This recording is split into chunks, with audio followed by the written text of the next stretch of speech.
So this is a Faswall block, and it comes from Oregon. And the reason why we used it with our house is because it's 12 inches wide, which is how wide our Hempcrete walls are. So it's an insulated block that you can use on top of your footing, and they actually make foundations out of it and basements and all that, so it can go below grade. And then it has these mineral wool inserts. So this block has an R22, I think, is the insulation value. And this is actually a corner block, so this is meant to be cut in half. So normally the block, both sides would be like this. And then they put the rebar through, so you're not using as much cement as you normally would for a concrete block or a CMU, a masonry unit, that is 12 inches wide. So you're using less cement, and then this is actually insulative, so you're not having to use foam or anything on the outside of your building to insulate your stem wall. So we have 2 blocks that goes on top of our footing, 1, 2, and then this is the Hempcrete.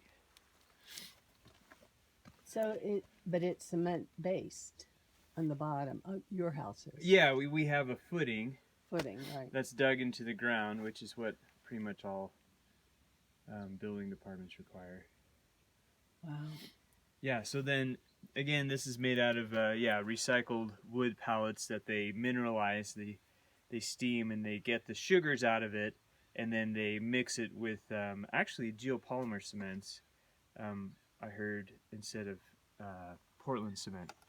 So yeah, it's a really cool thing, and you can screw into it. And how long have you been using this, or how do you go about finding? Faswall is, like I said, it's from Oregon, and they make them there. Shelterworks is the name of the company. Yeah, so you can just contact them. There's also Durasol, which is up in Canada. So if it's been used in Canada, that's a good sign. Yeah, the first time I found out about it was actually with Robert Laporte from EcoNest, and they build timber frame houses that they infill with light straw clay. And him and his partner's an architect or wife, Paula Baker Laporte, and they do building biology. So if you know anything about that, no. Healthy home principles that came out of World War II from Germany when they were rebuilding and people were getting sick. So they looked at how to build that meets the biology of the human being. So yeah, building biology. This is what I want to know. So there's a book that she wrote that is really great that we try to use a lot of her principles, which is called Prescription for a Healthy Home. I am so excited. I know, I'm serious. This is so exciting. Yeah, You're a wealth of information. So this is going to have a trellis that comes out, and we're actually going to have a greenhouse on this side. So it'll passively heat our home in the winter, and we can open up these top and low windows. So warm air, let's see, how does it work? Cold air comes into the house, and the hot air wants to escape. Or cold air comes from the house into the greenhouse, and the hot air wants to go into the building. So it creates this convection kind of system. So like a passive system to bring in warm air into the house in the wintertime. And then the trellis will shade the sun in the summer because the sun is high. This is south facing, so we have all our windows on the south side for passive solar design. Wow. And then the roof came from a kit from Smiling Woods Yurts.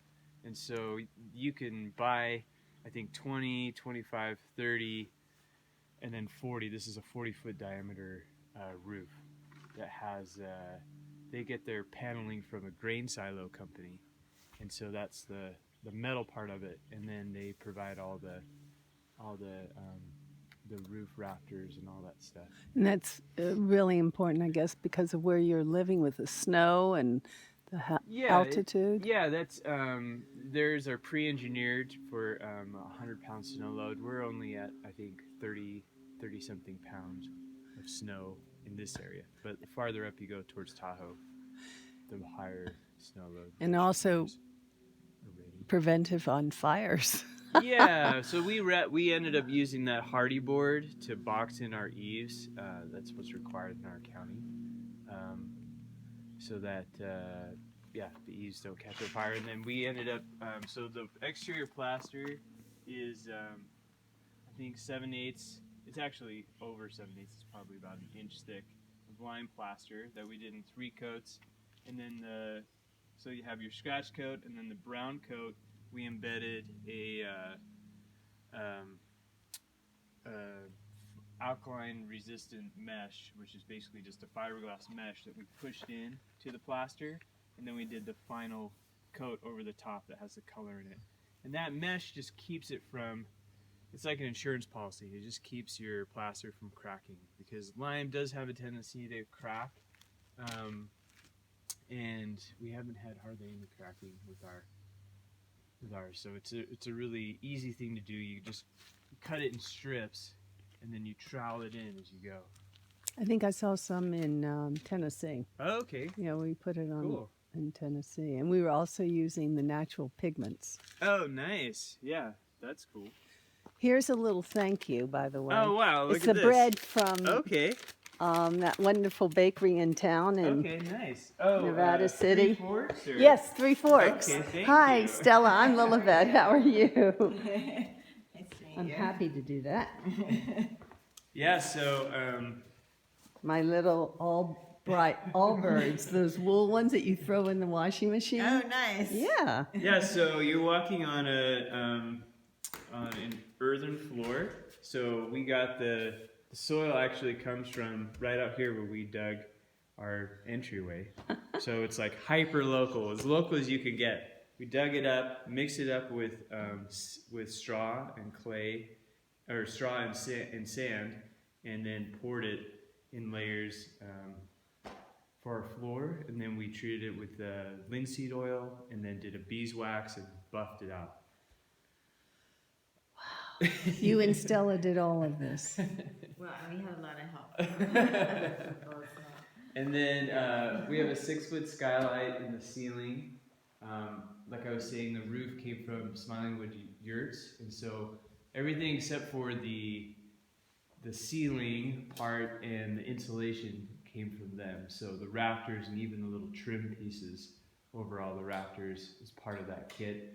And this 6-foot ring is laminated Doug fir that comes from them, and the skylight and everything we got from them.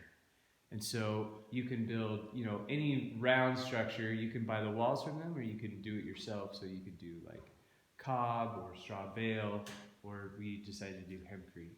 And then our studs are buried into the wall. So they're in the middle of the wall. They're 24 inches on center, and that was the strongest and the best for fire resistance, because our studs are in the middle of the wall, so they're encapsulated by the hempcrete.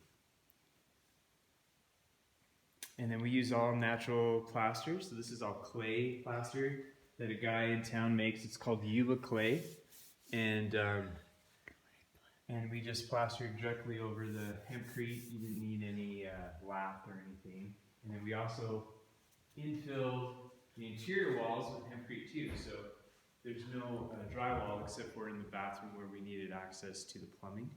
So this has hempcrete. It's a solid wall as well. It feels like velvet. Yeah. It really does. And then we added different pigments to this clay. This is without any pigments for the different rooms. And that's our cat, Luna. I don't know why our cats get really scared with people, but Yeah, so I'm a cat. Oh, honey, I'm a cat person. Come here. It looks like a Maine Coon long hair. We used to have them. she was a stray cat, so she kind of Takes a while to warm up to strangers. we ended up adding 15% sand to our interior walls We tried that in Tennessee. to create more of a thermal mass, and the exterior walls don't have any sand, so they're more insulative. Were you the architect? Yeah, I did the design Stella and I did. I drew it, and she kind of planned the floor plan and how the energies flow in the building and where the different rooms should be. It was actually her idea to have this wall, because we were like, it's kind of hard in a roundhouse to separate the rooms, and I've seen a lot where they just cut the dome in half, or the roundhouse in half. But we really wanted to keep this center part kind of sacred, and we actually have a nautilus marking the center of our house, because everything came off the center. And so all our measurements and the foundation, everything up is from the center of the house, and all the wood actually even points to the center of the house. So we would use just a sawhorse, and we would find the center of like our studs or our joists, and then we would bounce it and see which side was heavier, and that was the bottom of the tree, so that we could, out of respect for the wood, or the tree, we could set it upright or have it all facing the same direction. And that's what they do in Japan for like temple building and tea houses, which is like the peak of construction there, building. Yeah, so, and if you stand in the middle, it sounds like you're on a microphone just because of how but only to you, it doesn't sound like that to us. So if you talk. If I converse, oh my goodness, I can hear that. the Yes, it energy, amplifies. the sound comes. I like my voice better. And I then love the color of the wood. Yeah, so this is cedar. It's so beautiful. Yeah, and it's soft and warm. I installed almost all those. And we had a builder, contractor, him and I did all the framing and the roof and the ceiling. And then we had a workshop where we had 15 people come, and they built half the house. We started here and went around and got to the door. And then we trained a couple of apprentices from a natural building school down the road from us, and then paid them to help us finish the rest of it in about 2 weeks. So then we infilled the rest of the exterior walls, and then we did the interior walls after that. And underneath you is... It's warm too. Yeah, that's a really neat thing about clay floors, is they don't suck the energy like cement does, and they don't have that cold kind of feeling. So they do get cold in the winter, but it's different. The sun comes in here because it's south facing, so yeah.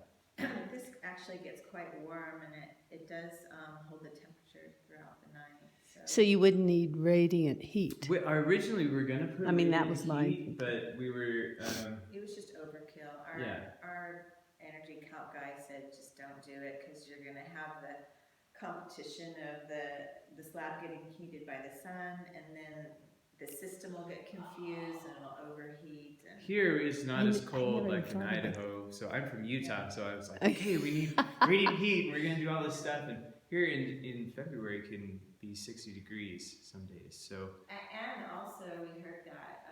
And it's that quite expensive. It's quite expensive. It uses a lot of propane. And it uses a lot of propane. Or gas. So, radiant heat does? Yeah. Yeah. Because you have a boiler that heats up the water. Oh, I forgot about that. And then it's quite expensive with the zones and stuff too. But but if you're in a really cold climate, it makes sense. Well, it's going to be less and less so these days. So yeah. I'm thinking 5 and 10 years along. But Yeah. I think the south facing is the most orienting environmentally friendly for as far as energy sources.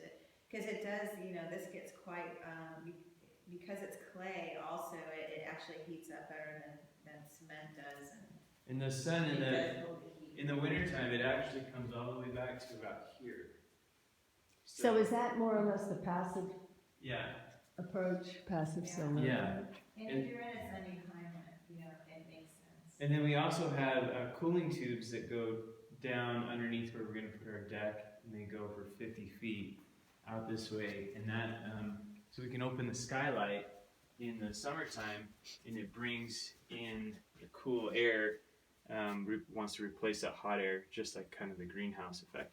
So there's holes in here, and there's vents that go down at the ground, and it goes out towards those trees for 50 feet, and they're 5 feet in the ground. So as the air comes through the ground, it cools it, and then it comes up into the building. I love the smell. Yeah, nice. So, and then this is, we really wanted kind of that look like, Flintstones. straw bale. I like the straw bale where they have like the rounded Yes. look around the windows. It's softer. Yeah, so we kind of did that and shaped it, and then this I love blue this. is the same. It's the same plaster, but we just added a different pigment to it. I love this. Yeah, we got these from a local place in Auburn, and it's just so that when you come into the house, it's a scrubbable surface. I mean, you can wash this, but it's not quite as durable. It's stone, obviously. So we wanted something that you could take your shoes off, and so this will be the main entrance. You can take your shoes off here. There'll be a curtain. Oh, so the deck will be off here. Yeah, the deck is off there. And then you'll have a stairway. Yeah, and then you kind of come into the main house this way, and then there's a bedroom to the left and to the right. And you can go in there, it's fine. It's okay. Yeah. And then we used just pine. Little peekaboo But, holes. yeah, and we're gonna put, the original idea was we were gonna put vents down low and high so that the warmth from the stove could come into the house, but we're just gonna put glass in there. And then this is the first bathroom that we finished. The other one isn't finished yet. We still need to do the floor, but this is a lime plaster that we did on the floor, and then that's Tadillac plaster. That's a lime-based plaster that's on the shower, and then we just did little stones on the floor. Are you using any gray waters system? Or? Yeah, well, we do have right here. We have a switch so we can divert the water that's coming from our washer and from the main bathroom out into our garden space out here. So there's a pipe that goes out here, and originally we were going to use botanical cells like they use for in Taos, New Mexico, for the earth right, ships. at the earth yeah, ships. so it could go out that way, or we could just use it in our county. You're only permitted to use it for like watering trees and stuff. Mm. So Each county has their own restrictions, thing. or So some just getting on board. This is kind of the mud room and the laundry room, and then we have a separate toilet here so that guests could use this, and then we'll have a sink there, and they can wash their hands without going into the main bathroom, which still needs to have the floor done to it, and there'll be a big tub here and 2 vanities there, and then we'll do the glass same thing as the other bathroom. This has that. I love the color, the plaster. pigment. Yeah, it's a really smooth kind of plaster that comes from Morocco traditionally, and they use this soap and they burnish it, and it makes it waterproof. So yeah, Waterproof? Yeah, but we ended up using a sealer. There's a guy, Mediterranean Color. His name is Cyril, and he's from France, and he supplied the plaster, the lime plaster for the exterior and for the bathroom. He's out of Marin County. And then we have another bathroom or another bedroom, but it's kind of messy, so I'm not going to show you that. And then we have the pantry up here. This is going to be the dining room, and then this is our living space. And part of the healthy home considerations I was telling you about was like we don't have any basements because they can harbor mold. Yeah, this was love that. Yeah, individual pieces of wood that we glued together, and then we kind of cut it so it would drop down like a waterfall drop. And upstairs? Doors too. Yeah, there'll be a door on Oh, both of those. you will? Like a sliding, like a barn door on both sides. Oh, I see. Yes, Yeah. going like. Yeah, so you don't have to see the laundry. Yeah, the washer. And then what's upstairs? Yeah, so then upstairs. So downstairs is 1,200 square feet, and upstairs is another 600 square feet. What is the wood here on the stairs? Because this. It's Doug fir. I'm sorry? Doug fir. Oh, it's Doug fir. Yeah, I thought you said duck fir. No, Doug fir. Okay. Douglas fir. That It's gorgeous. It feels. Actually two pieces that we tongue and groove together, each of these steps. But you can't really even see the seam. Oh my gosh, it's gorgeous. And then a friend and I did this floor, so this is knotty pine. And we really wanted to keep the kind of the pattern of the house similar, so we oriented again everything towards the center of the house. Will you put a railing around here then? Yeah, we have to. Yeah, it's a metal railing. Is what we're gonna do. Okay. Mm-hmm. Yeah, that's one of the next things. This is beautiful. Yeah. Truly, Neil. So then this is like in the wintertime, this cool little music area, meditation place. In the wintertime, you can see this ridge a bit more because the leaves drop. So it's kind of a neat, kind of feels like you're in a treehouse. It does. Everyone, when I told them where I was going yesterday in Nevada City, they said, "Oh, that's on the ridge." It's on the ridge, yeah. I mean, to me, every place I've been driving around is the bridge. Okay. And then this is our office space. Okay. So this could be a bedroom if you closed off the ceiling. We have egress windows. And then this is really cool. I like being able to look down into the kind of kitchen over here. To give orders to Stella for her food, the food? Yeah, cookies mainly. So we had like a hoist, and we would pull up Hempcrete up here, and that's how we got it upstairs. We thought it'd be cool to like keep that so we could bring food up here. But yeah, this is our kind of joint office Have the space. little pulley out. Yeah, exactly. This is our joint office space. We wanted just a big place where we could lay out plans and things like that. And this is actually my favorite room in the house. You can still see the skylight up above and kind of just immense. When did you start the plans, putting together plans? And we started, I can show you the plans here. We started in, it took us about 2 years to do the design. And there used to be a single wide trailer that was over there where the tents are, and so we had water and power and septic because of that, and so we were able to move our trailer, or just a camper trailer, up here, and we lived in that while we did the design work and while we were building the house. So we can kind of pull that out. Let's see. Yeah, so wait, this is you where, work closely with an architect and engineer as well? An engineer, not an architect. I did all the architectural drawings. You did this? Yeah. Oh yeah, my God. in SketchUp. Okay. Yeah. So hang on, I'll just turn the lights. So yeah, so this is the house here. This is our site plan. There was an existing house here. That was a single wide trailer that was trash that we just moved. But because it was here, we had a leach field and a septic system, and we had water and electricity. So we just put our trailer over here, so we could use this for kind of a place to put all our materials while we were building our house. And we put it here. And the reason why we put it here was because we could get the most sun here.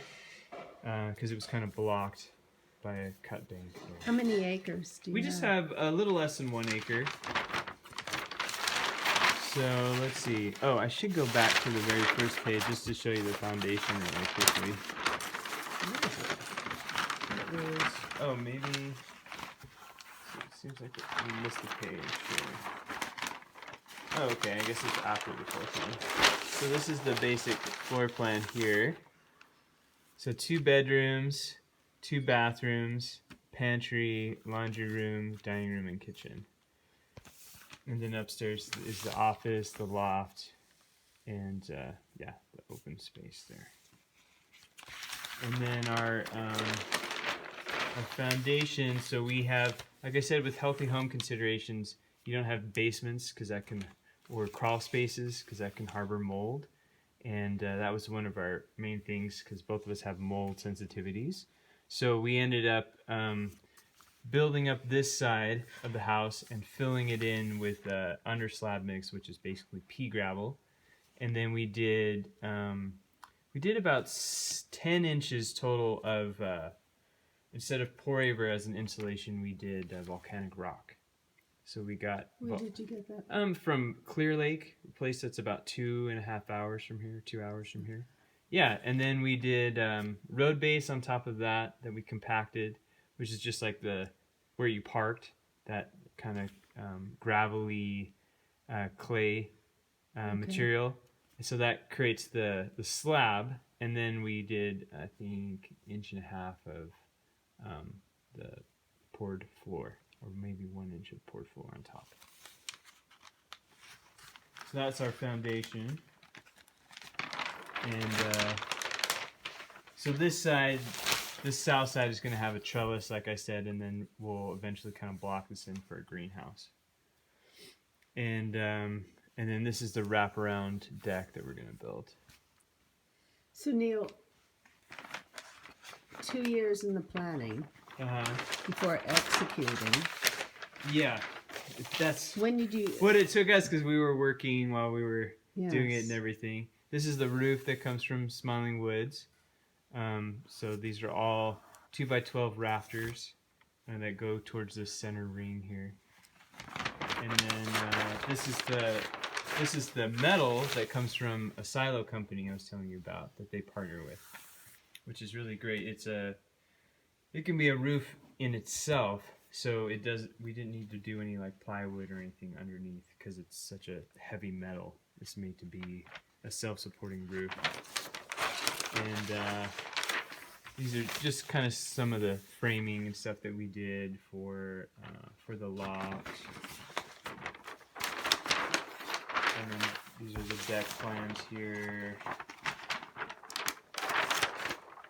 And then electrical. Oh, yeah, the electrical, you have to be so advanced in the layout, right? Yeah, I don't know. It's not that challenging. No, because I was told that you don't want to have to make additional hose because of the RV and the hempcrete. Yeah, that's true. Yeah, it's good to use a flexible conduit they call Smurf tube that goes in between the walls, so that if you did need to add more wires, you could pull them out and add. So you have like a channel basically that goes through, and you can fish the wires through.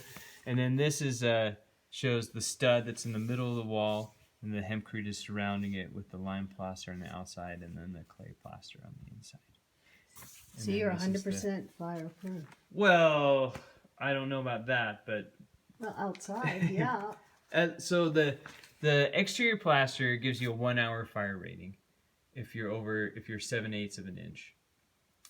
And then the hempcrete itself has been rated to a 1 hour fire rating. So that gives you a 2 hour fire rating, which is just as good as straw bale or other types of building. But testing hasn't been done. They've done testing in Europe and other places, but they haven't gone through the expense of doing it here in the U.S. yet. I thought Hempcrete did that. I thought. I haven't. Have they? Well, that's good. If they have, that's before. That's been done after last year. Yeah, recently. So we just went off of. We showed the building department that we have that cementitious plaster on the outside. That's 7/8 of an inch. So that gives us our 1 hour fire rating. So we didn't even have to prove anything about the hempcrete, even though it does give you additional. That's great.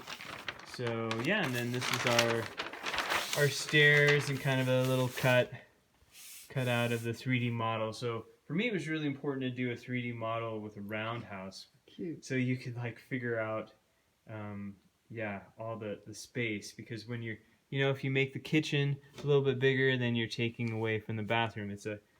You have these pies, so it's not like you can just make the building bigger if you want your room to be bigger. Mm-hmm. Like your bedroom to be bigger. Well, now you're taking away from another space. So that's why it took us a while to design. Round is kind of one of the hardest to do. But then we were able to make this 3D model and then get all of our 2D plans off of this. I think that's about it. So budget-wise, how far over the budget? I know everything when it comes to construction. You have to allow for And then this is how the air comes through the vents in the eave and comes up and out a vent here that's in the top of the roof. So that's how it's that's how it's vented. And this all this comes from Smiling Woods and how the soffit's boxed in and stuff. Well, I think maybe I drew that one, but yeah. Yeah, so budget, let's see. I was looking at the 20% budget. over, maybe more or less. More than that. We were, kind of, I guess, naive in the cost of what it was going to be. But we were hoping to come in around, I think, around 250,000, and I think now we're up to 400,000. Yeah. That's a big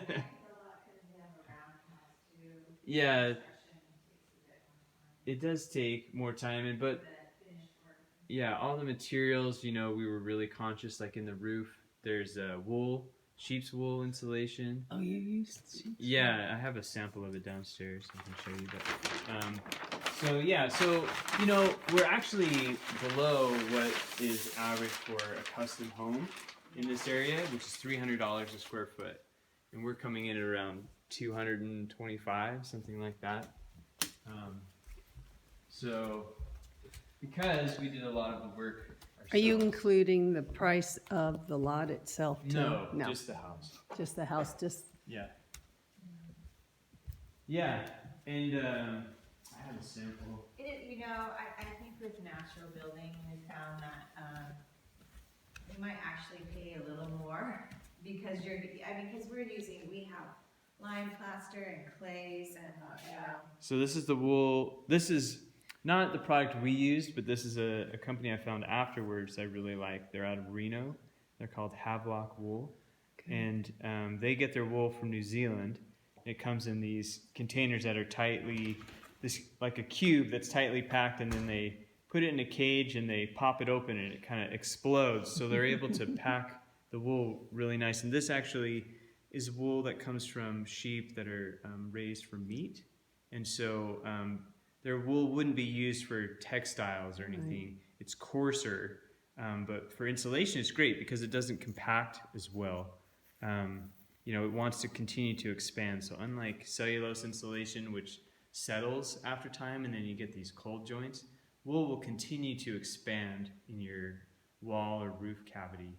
It just wants to continue to kind of loft out. So the reason why we wanted to, we love wool. I'm an outdoor person, so I like wearing wool and stuff when I'm outside, and because it's breathable. So that's why we wanted to use it, but also because it doesn't have any fire retardants in it because it's naturally fire retardant.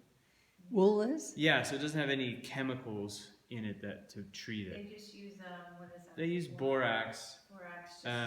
For pests, basically. So yeah, so it's a great product, and it actually chemically bonds with formaldehyde. So we went through. So it'll. If you do have formaldehyde in your anything, it will absorb it. And we went to all these extents to be as natural as possible, and then we went to Home Depot and bought a refrigerator and a washer dryer and as soon as we brought it in the house, my throat started to get sore. I could feel it, and so Are you serious? I'm totally serious. It's just, it's so strong that I think someone told me in a refrigerator there's 200 different types of plastics that they use or something. But it's so strong. Like this inside smell of the refrigerator took forever. So we had to open all the doors and windows and try to let it off gas. So the reason why I'm saying that is if you're using wool, it's helping to trap and store that in the wool itself. It'll chemically bonds to it, traps it in. And a lot of even the ceiling, we ended up doing all pine wood on the ceiling because we actually Neil was researching, just putting a regular ceiling in or one that was pretty eco-friendly, but you still found it was pretty chemical based. Drywall, you mean? Mm-hmm. Yeah, there is. So drywall the gypsum used to be mined, and now a lot of times they're getting it from post-industrial waste. They're getting the gypsum so it can have heavy metal and stuff in it. Yeah, so a lot of times, sometimes you have to even look at products that they say are green are not necessarily. It's greenwashing and not the truth. Yeah. No. Yeah. Well, I don't know that anyone would say drywall is green. No, but you were looking at green alternative boards, and I know that there's magnesium oxide panels and things you can use. Right, but you still weren't that satisfied. I remember at that time, and then and ended up putting the pine in was actually pretty much equivalent to the cost of us putting the drywall in the ceiling. So, but I think we really, because I had my whole immune system crashed when I was like 40, and I couldn't handle any black molds, any chemical bases of any kind. And so, I mean, that's part of the reason we built it as a healthy home, because most of the toxins that you are dealing with, you know, like an average home is probably more toxic than the LA freeway. So, you know, what you're breathing inside of a home is actually a lot more dangerous usually than what's actually you're dealing with in the pollutants in the air. So we were really trying to look at what's her name, Paula. Yeah, Paula Baker Laporte. Yeah, she just has a healthy home book. Yeah, I mentioned it too. Oh, you did, yeah. And so we were just really trying to be really conscious about, I mean, for my health, and for Neil has sensitivities. I have more inside house sensitivities. So we have kill switches in the bedroom. So when you go to sleep, you can turn off all the electricity that goes through the wall, so you're not affected by the electromagnetic fields. So if you're wanting to, to be more, it's another healthy home thing that you can do. I'd never heard of that. Yeah. Yeah, because a lot of people have. I'm actually dealing with a friend that her whole system crashed, and I was like, oh, well, I know all about that. But, you know, when I had a bad car accident, and that's when everything kind of went downhill for me, but I became sensitive to fluorescent bulbs, where I would actually just turn bright red from the EMFs of electricity and stuff. So, Never heard of that. Oh, you've never heard of that? Yeah. So I'm it's actually so I'm just gonna grab my. It's actually quite common to people that once their system gets affected by they have some kind of brain trauma, which could be you know, it could be from black molds, it could be from trauma itself, emotional trauma. Or chemicals. There's another woman that she did a wonderful program, which is because once your system hits a level of trauma, whether it be from black molds or chemicals or emotional, it's kind of a cascading effect, and then you might actually start having sensitivities to EMF, sensitivities to people wearing perfume that's chemical based or petroleum based, or you know, off-gassing in department stores and all those things. So there's, you know, and like 30% of the population has severe reactions to black mold. So they could end up with all these other symptoms and not know that it was the black mold in their house. And so there's a couple in Santa Barbara where the two doctors, where the woman was just got completely sick, you know, was like pretty much bedridden from her illness, and the husband was perfectly fine, so they didn't actually think it was black mold, but his system didn't respond the way hers did. You know, hers was debilitating, you know, for her, like she couldn't work anymore, she couldn't function. So it is something that, you know, we're trying to be conscious with, which could bring the costs up of building a natural building. But in the long run, you're protecting, you're sleeping in your house for 8 or 10 hours. You know, you're protecting your health in a lot of ways by, you know, by having a home that, you know, that is healthy and that you can thrive in, and also you're saving in, you know, the costs of electricity. We tried to make it like we have all the lights on now, just because I knew you're filming, but you know, I never turn lights on in the day. You know, I don't need lighting in the house in the daytime at all. So, you know, there's all these things that we thought about, like with having extra windows and things like that. I have to go. Okay. But I can to meet continue you, talking yeah. to you. Thank if you want so some tea much. Or something. This is a little flyer that we had for tours. So it just gives a little information. This is the It's focaccia. this is the material that I'm using now for geoships that we're designing. I am So around that's for a a while. different I would conversation. love, yes. Okay. Thank you. See you. Bye. Thanks. Ciao. Have a great day. So, so basically, but like a lot of what happens, I think, like the floor was very labor intensive. So some of the things that we did were very labor intensive, or there's only people that, like not a lot of people know how to do lime plasters, that are professionals. So, we just happen to live in an area where there's a lot of natural buildings. So we do have a few people that do, lime plastering, and it is a specialty. Like doing clay plastering and lime plastering is very challenging, and it is a specialty. Oh yeah, look at that. So That's the hemp too. oh yeah, here's some hemp herd. Where did he say he got his hemp herd from? We actually went with a company called Hemp Technologies, and they ended up at the time there was hemp that they're a company that was mostly based in Canada. The problem in Canada is that they didn't have the right kind of transportation to get the hemp from Canada to here. So it was difficult and very costly to bring the hemp from here as opposed from Europe. Europe, they've been using hemp for like over 30 years. So our hemp ended up coming from Holland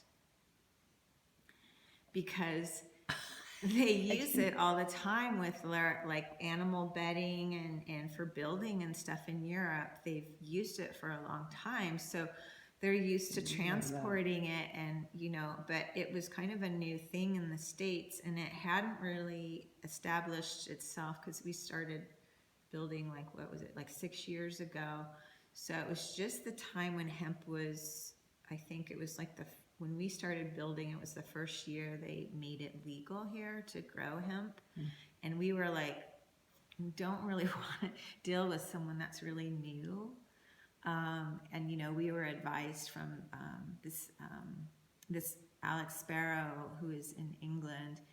He told us, like, don't really kind of mess with doing things a cheap way or with people that maybe haven't been established yet in the industry, because you don't want to get like a bad batch of hemp and then have your walls like fall apart, So no kidding.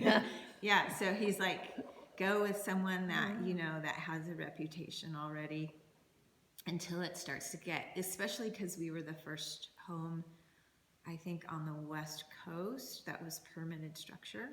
Really? Yeah, we were the first. When again did you all begin this? 8 years ago? Because he said it took 2 years in the planning. Yeah, so I think we started to actually build 6 years ago. So our plans were probably, we were permitted probably 6 or 7 years ago. I'm trying to think of what year we started, because we moved here in 2013, and then it seems like we started by maybe it was 2014 or 15. Maybe 2015. Stella, so the first step was putting together the plans, like he showed me, Neil showed me upstairs.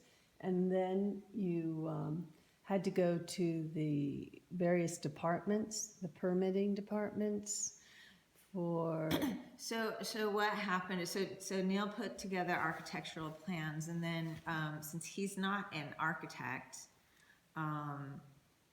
we actually dealt with engineers in town.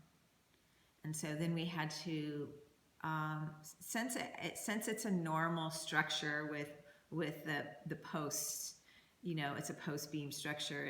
It's not unusual from normal construction, because we have our wood inside. It's the wood framing. The wood framing. It's it doesn't need any kind of special engineering because it's just like a regular house in that Okay. way. So it was easy with the engineering. The main thing with the engineering is because it was round.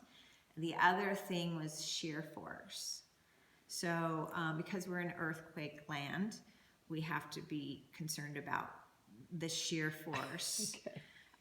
So normally you would have drywall that takes up that shear force, but since it's the hemp, so we had to prove that that the hemp had a shear force. But we ended up, because we had a bit of when we put the second floor in, it was fine until we started putting the second floor in, and then the whole structure kind of was doing this. And we're like, oh shit, that's not good. So we actually did put metal diagonals throughout the house, throughout the structure for shear force. Even though our engineer said we didn't need it, something happened. I don't know if it's because it was because we had structure here and we didn't have it over here, like this is open. I don't know why, but all of a sudden it was kind of moving, which would have been fine once the hemp was in the wall.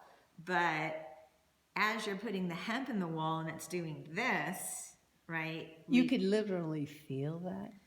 I mean, yeah, and I don't know why it happened, because it was fine until we kind of built the upstairs.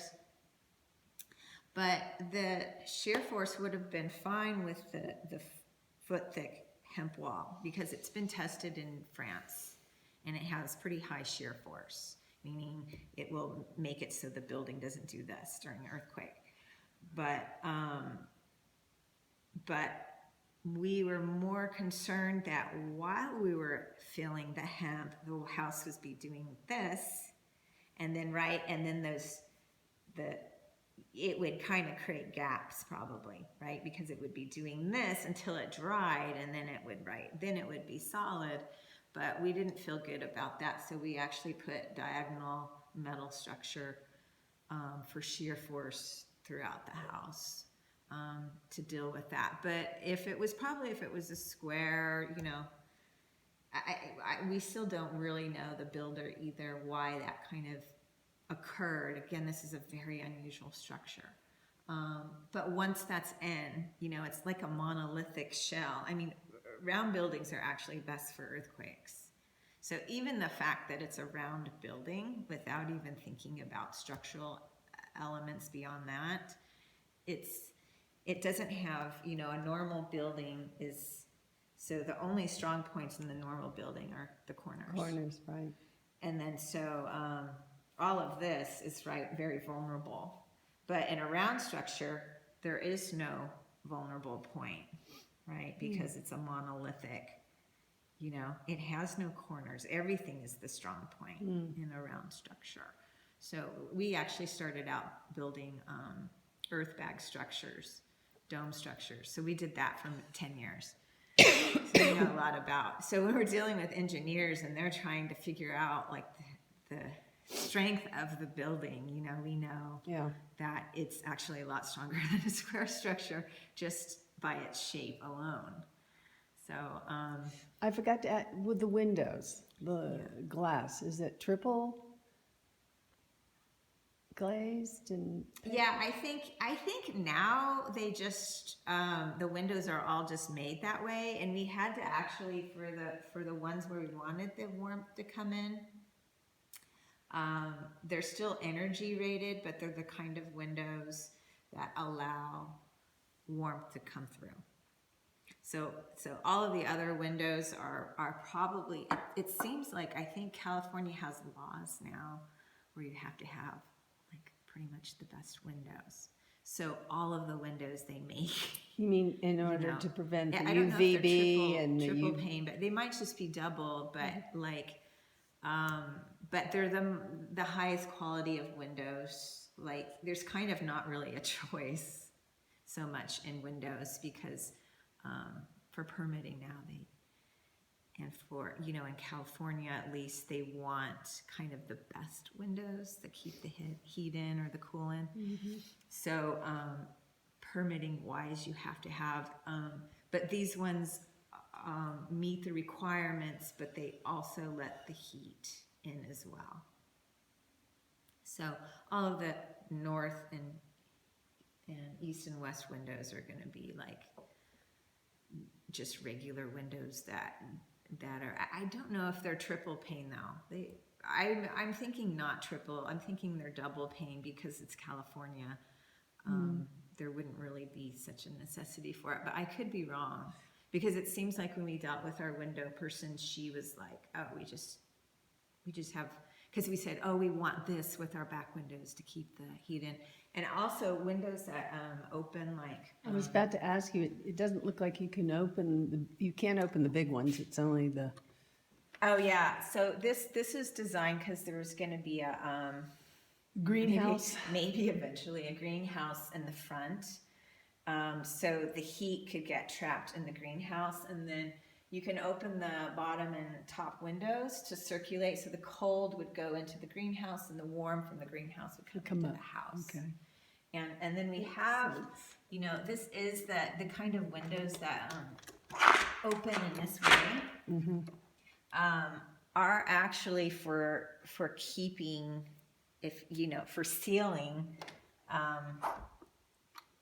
like windows that slide actually have a lot of leakage. So these kind of windows, like if you're really wanting to seal the house for heat and cool reasons, like the windows that open this way are going to be the best. The sliding windows are going to start, you're going to start having leaking.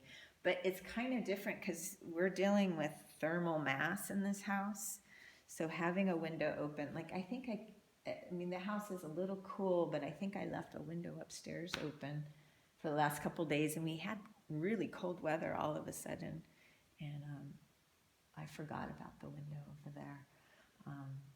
But the house kind of works differently. Like if the sun comes in and it heats the slab, then it's going to hold the heat. I can have a window open, but I'm not going to lose my heat because I'm not heating the air, I'm heating the thermal mass. And I don't know if he told you about the inner walls. We put sand and hemp.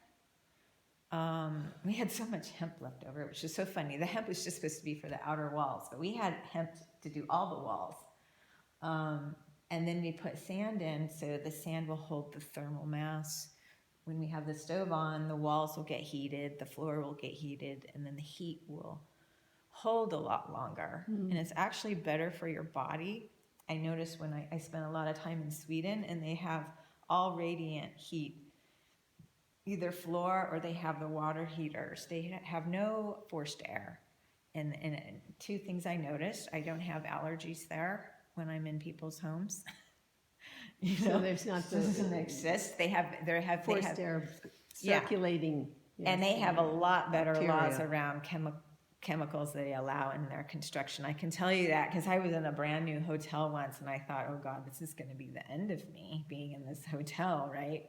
And I had no problems. Amazing. Well, one, because probably the biggest thing is because they don't use forced air. Because what happens with forced air is you have these, I mean, it's actually quite atrocious. You have the ceiling, you know, that they cut in, this drywall that has all these chemicals, right? All this stuff going on. They put it in, and then they have forced air going. So all of that stuff is getting into your vents and is getting blown around your house. So it's pretty, you know, so when you go, like when I went to Sweden and they don't use forced air at all anywhere, you notice, like, oh, with someone like me that has sensitivities, like I'm not having allergies, I'm not having any kind of reaction to the inner environment here that I normally do. Now, I had a wonderful family member that got really sick with pneumonia, and I said, you just started turning your air conditionings on. It happened right when it started getting hot in the bay. Right? And I know, you know, the air conditioning unit probably started going on in his company they say they try to clean it out, but I don't know if they cleaned it out before that time. And it holds mold pores, and it holds all the crap. And then that stuff, once the air conditioning or once the heat's turned on, this is what people are getting sick from. But they don't realize coming. it. They don't pay attention, too. Yeah, they don't realize. They just, oh, I got sick. You know, go into. I mean, I know way too much about immunity with everything that's going on now. You know, what we're really dealing with is not, you know, really viruses. What we're dealing with is pollutants. You know, and there can be mutation and viruses with that. But what the main thing is, you know, we're dealing with what the heck are people's homes? You know, then people are told to stay home and stay in their home. What is their home inner environment? Is that supporting their immune system, right? Are they the 30% that can't handle black mold? And is there black mold in their walls? Not only are you dealing with black mold on top of plumbing problems that, you know, and those chemicals, and then you're opening the walls. I mean, my aunt had it. I went to her church for a little Christmas event, and I walked in, and I was like, oh my God. Like, I had been in the building before. In the church. Huh? In the church. Yeah, I went into the building. I'd been in the building before, and it was okay. I went into the building, and I couldn't stay in the building. I started feeling my throat closing, and I could smell black mold. Like, nobody else is smelling it, but when you have a sensitivity, you end up becoming sensitive to the smell too. And I'm like, what happened in your church? And she said, oh, they found they had black mold in the walls, and they opened it up, right? Well, gee, now they opened it up. How did they open it up? Now they got carpets. Now it's like embedded. You know, so people aren't realizing that, you know, these things that are making you really, are compromising your immune system. So when there are environmental shifts on the planet, you know, you can't handle it because your system is, you know, I'm dealing with a friend, and she's telling me all these, for some reason she works with autistics, and she's actually talking about herself as autistic. And I'm like, I said almost not to use that word, because what autistics are usually dealing with they have chemicals and mostly metals that have crossed that blood-brain barrier. Mm-hmm. And they're mostly dealing, I mean, I dealt with a man that cured his son of autism naturally at 6 years old. I mean, that's pretty amazing.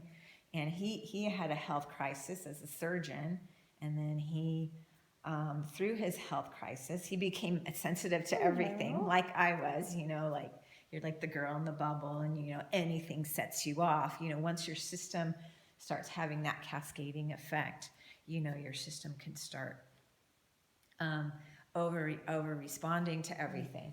So he started working with all these people, and that's why we got with a healthy home, because we're like, wow, we're really dealing with so many things in the environment now, and so many people are becoming, you know, not well.